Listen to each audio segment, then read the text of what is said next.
Arthur Fraser yena anga pasisa ku ntshunxiwa ka khale ka President Jacob Zuma hi parole.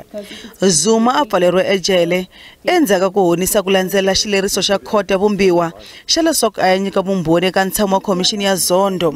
Fraser u hehla Zondo hi ku n'wi pfumata nkateko wo ya nyika vumbhoni byakwe eka commission ya Zondo ni ku ya konanisa timbhoni leti nga n'wi katsa eka vukongondwani. Muvulavuleri wa swa vululami Nathi Mncube u hundisele swivutiso eka commission ya Zondo. Muvulavuleri wa commission Reverend Mbuyiselo Stimela a nga lavanga ku angula eka swihehlo swa Fraser. Nkombo wa vanhu i va yimela ku langwa eka xivandla xa muahlurinkulu. Va katsa muahluri wa Western Cape President John Hlophe, musirheleri wa vaaki Advocate Busisiwe, lava havumbirhi va nga langutana na ku susiwa exitulwini hi ku tirhisa Parliamente, muahluri Mbuyiseli Madlanga, President wa Khotonkulu ya Appeal Mandisa Maya, Judge President wa Gauteng Dunstan Mlambo, Advocate Alan Nelson na Justice Zondo.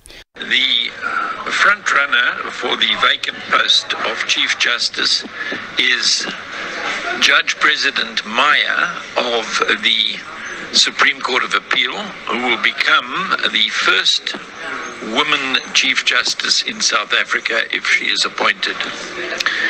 One of the other favorites is the acting Chief Justice, who is well known to the public for his work at the State Capture Commission of Inquiry, Mr. Justice Raymond Zondo. Ntlawa wa vativi lowu nga rhangeriwa hi muahluri Nevi Pillay va ta nyika swibumabumelo swa vona eka President Cyril Ramaphosa hi siku ra 29 n'hweti yaleyi.